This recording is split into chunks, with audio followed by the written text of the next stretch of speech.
We start with the two messages of condolence which the President of the party, Shri Nitin Gadkari, has announced.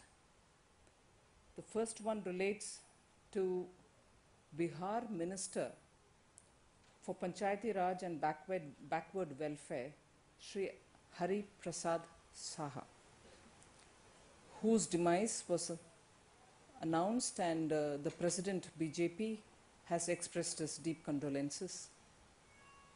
And the second one is on the death of Shri Bhagwatja Azad, former Chief Minister of Bihar. On both the cases, the President of Bharatiya Janata Party has expressed his deep condolences, and I would put it on record here.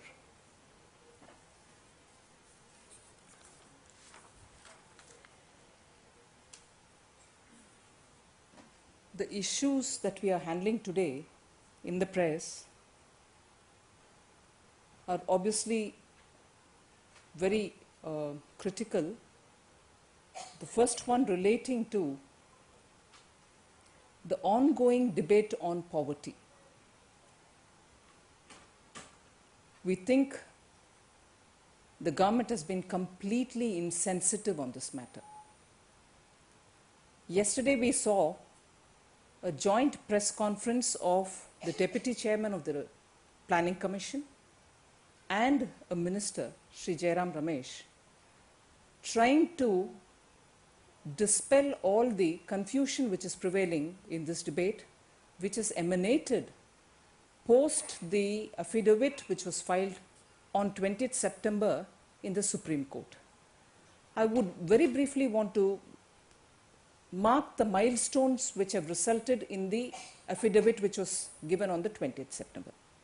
As it is, in that case, the Planning Commission had earlier given in a statement that rupees 20 in urban areas and rupees 15 in rural areas is what determines the line between those who are poor, those who are poor and those who are not. That was already there in the Supreme Court, based on 2004-05 prices. And on 14th May, the Supreme Court asked the government to update it for May 2011 prices and asked them to file an affidavit as to who actually are the poor in this country. In response to that, the Planning Commission has filed this affidavit on 20th to say those who spend more than 32 rupees in urban areas and more than 26 in the rural areas cannot be treated as poor. So let us not lose the gravity of this affidavit and its content, because it is not just that poverty line assessment, which is an ongoing process, which is a dynamic process, and therefore we don't need to take it all that very seriously when it comes to be used as a determinant for welfare measures. That's the argument, that was the refrain of the press yesterday of the two eminent economists.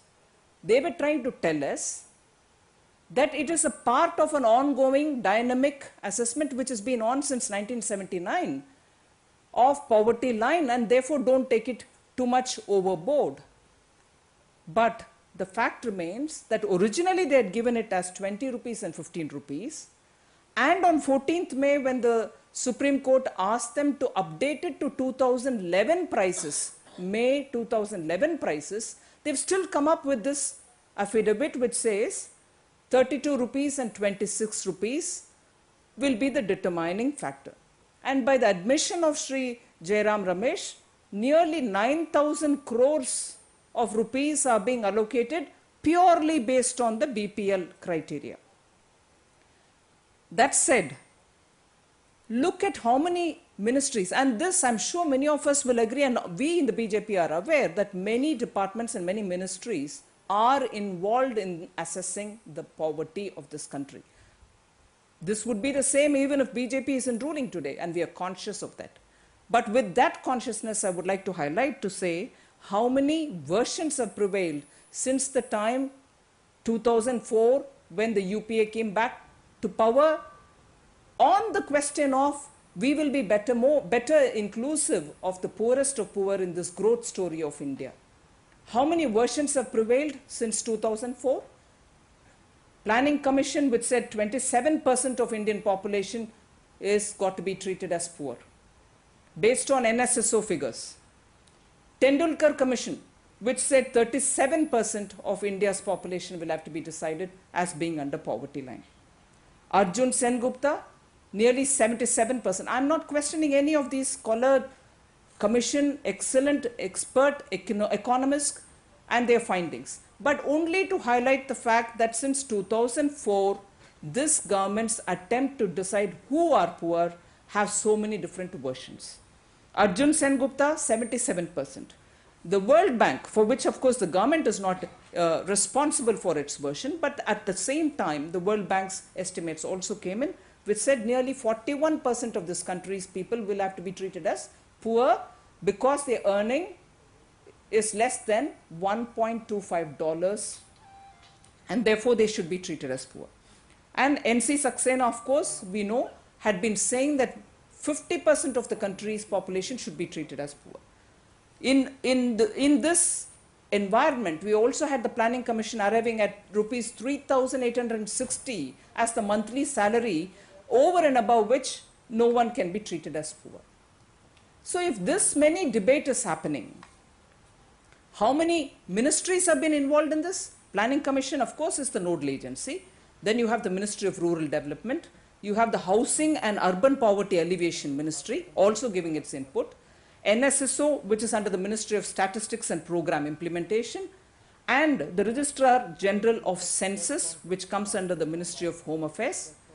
I'm not giving you a picture just to make you see all the facts, but it is necessary for us to see it only because even yesterday's press conference has told us that nothing is clear now and nothing is clearer till January, when the new assessment based on the socio-economic caste-based censuses findings come out. Now that is where today we have chosen to highlight as it is how many are involved. Now this survey is also going to come, and on that I would like to elaborate on one or two points to highlight the situation that this is a very grave situation in which this country's poor are living. Complete uncertainty prevails at the top level, where there are discussions after discussions, committees after committees giving us, all with well-read economists, no questions about their credentials here. But with so many different versions prevailing, our question to the UPA is, how long is it going to take for you all to be sure as to who exactly is the poor of this country? Yes, all these reports are coming. In fact, you can add the Unique Identity Authority of India, which is also working under the Planning Commission, also contributing to the debate on the poor of this country. Now, it is important, therefore, if you noticed yesterday's press conference of the two eminent ministers, one minister and the deputy chairman of the Planning Commission, is periodically and repeatedly references were made to the forthcoming food security bill. The worry is that we are not yet clear as to who constitute the poor. We are already anticipating the food securities bill to talk about it. Are we clear from the government side as to who constitute the poor of this country? And if at all, if going by the yesterday's press conference, the priority household indicators as suggested by the NAC is what is going to be used. Till January, what are the district collectors going to be doing? Till January 2012, how is the allocation of food grains, Indira Awas Yojana, handicap citizens' pensions, old age pensions, widows' pensions, which are exclusively based on BPL categories? Who is going to determine who will be the recipients? Are we saying till such a time, January 2012, when the findings of the socio-economic caste-based censuses findings come out, no action is going to be taken at the district level? 641 districts will have to wait till such a time this socio-economic caste-based census's findings come out. Till then, the poor wait to know whether they are entitled to get the rotting grains which are in the food corporations of India's godowns. I think this government has made enough mockery on the issue of who are the poor of this country. We cannot afford this kind of an uncertainty lingering in the minds of the poor, in the minds of the people of this country, as to how inclusive this UPA's growth story is going to be. We from the BJP demand that there should be an immediate convening of a meeting with all the chief ministers of the state, so that the government understands what confusion has been created at the district level, and as a result of which the uncertainty which prevails in the distribution of the benefits which have to reach the poorest of the poor. And therefore we demand that the government call a meeting of all the chief ministers and leaders of political parties to threadbare discuss this issue and not leave it at a limbo. And periodically, we do not want just joint press conferences of ministers or planning commission to tell us where and when they are likely to decide on who exactly are the poor of this country. The three-layered system of determining poor, which is part of what is the socio-economic caste-based census is going to be using, is still a big gray area on which there is not much of a clarity. And I think the government owes it to the people of India to be clear on whom they are calling poor and who they want to say are above the poverty line. So our demand today, which is definitely the need of the hour, is please call a meeting of all the chief ministers and leaders of political parties to sort this matter out. We cannot afford a situation where confusion prevails. इसको छोटी सी हिंदी में बोल रही हूं, पूरे आप सुन चुके हैं. गवर्नमेंट अलफनामा जो सुप्रीम कोर्ट में दिया है वो पहली बार नहीं है. 32 रुपीस और 26 रुपीस 28 रुपीस का जो भी निर्णय करके अलफनामा में रिस्पॉन्ड किया है गवर्नमेंट ऑफ इंडिया ने, ये पहली बार नहीं है, क्योंकि इससे पहले 20 और 15 रुपया पॉवर्टी का लाइन डिटरमाइन करते हुए एक बार सुप्रीम कोर्ट में गवर्नमेंट की ओपिनियन रजिस्टर हो चुका था. उसके बाद में 14 सितंबर जब सुप्रीम कोर्ट ने मई 2011 की प्राइस में उसको अपडेट करने के लिए आदेश दिया है, उस आदेश को पालन करते हुए ये नया 20 सितंबर का अफिडेविट फाइल किया हुआ है, जिसमें 32 रुपीस और 28 रुपीस का जिक्र किया है गवर्नमेंट. इसीलिए हम मानते हैं ये बेरहम स्टेटमेंट है, क्योंकि पॉवर्टी लाइन का स्टडी अगर हो रही है वो अलग बात है, मगर minister for rural development himself has said 9% of rural development का बजट इस आधार पे बंटवारा होती है. इसीलिए जिस इस स्टेटमेंट का बहुत इंपॉर्टेंस है उसके ऊपर ही चर्चा इतना सारा हो रही है. इसीलिए हम मांग रखते हैं आज कि चीफ मिनिस्टर सबको बुलाएं, इस विषयों को पूरे डिटेल तरीके से चर्चा में ले आए, क्योंकि जनवरी तक जब ये socio economic caste based census का फाइंडिंग्स आएगा, क्या हमारे 600 से ज्यादा डिस्ट्रिक्ट्स में डिस्ट्रिक्ट मजिस्ट्रेट्स वेट करके बैठेंगे? क्या कुछ बंटवारा नहीं होगी इंदिरा आवास योजना के तहत, या तो हैंडीकैप्स के और विडो पेंशन की? इसीलिए मामला तब तक इंतजार में नहीं रह सके. एक कॉन्फ्रेंस बुलाएं जिसमें चीफ मिनिस्टर्स भी उनके अपने राय रखें. The second issue is an issue which we are reiterating today. Earlier we had spoken about Goa, where the mining scandal is by the day increasing in its magnitude. We are demanding a CBI inquiry and an immediate dismissal of the chief minister there. 10 years he's been holding this portfolio. We are waiting to hear from the Congress party as to what their position is. They were very, very happy to talk about Karnataka and mining related problems in Karnataka. Goa doesn't even come under their radar. They don't even consider Goa's mining related issues as an issue in which they have to respond.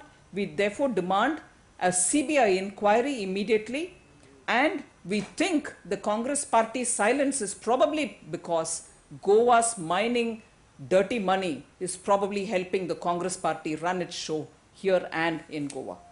So the loss expected and estimated loss for Goa is somewhere in the range of 10,000 crores of rupees, and for a state of that size, it's a humongous loss which no state should be led to bear.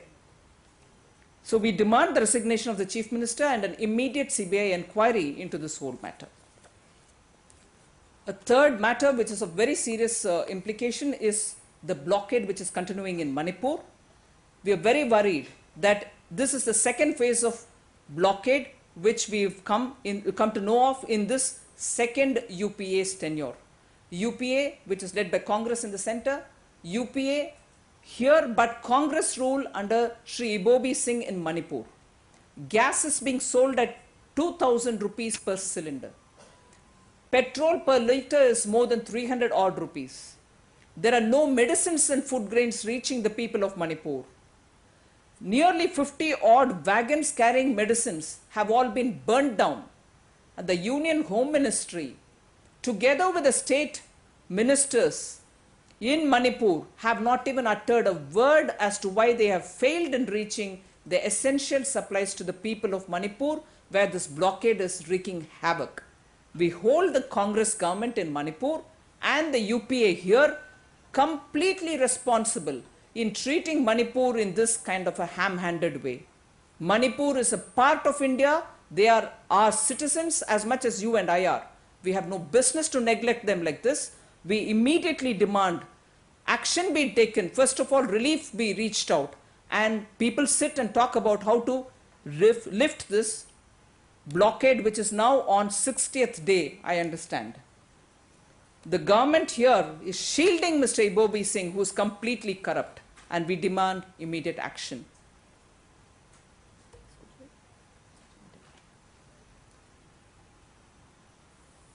The last issue which I would pick up today is on Sanjiv Bhatt. We've heard all the facts before. We are not going to go into the great details of the case. The Gujarat government, I'm sure, is responding to it. It's an action, let's not forget, against an officer who's misused his position in forcefully getting a statement made from a junior public servant, and that person has gone to the court, has filed a police case, and action is being taken. Due process of law is being followed. In fact, none of us understand in the BJP as to where is Mr. Modi in this whole affair. But repeatedly, we find a section of people questioning as to why Modi is involving himself in this action against a whistleblower.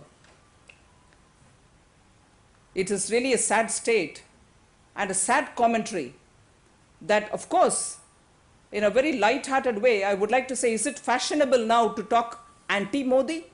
And if it is fashionable, therefore, if anyone who joins that league, even if they commit a criminal offense, does it imply that no action should be taken against them?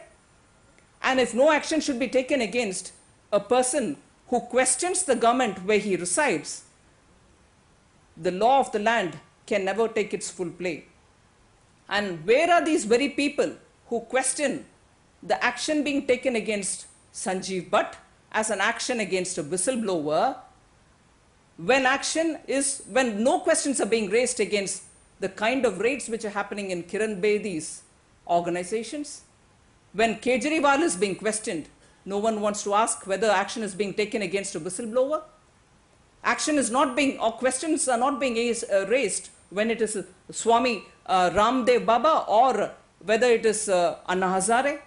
And the latest we've heard is just because Subramaniam Swami is getting too much deep into the 2G controversy, action is again being taken against him. These are not actions against whistleblowers. Why this dichotomy in approach? And therefore, I think we demand that saner thoughts prevail on these matters. We cannot have a hypocritical, bipartisan approach or a partisan approach on these matters. So when it is suitable because it's against Modi, we would demand no action against people who speak against him, even if they commit a serious, grave offense. I think BJP's demand is for sane thoughts to prevail on these matters. Thank you.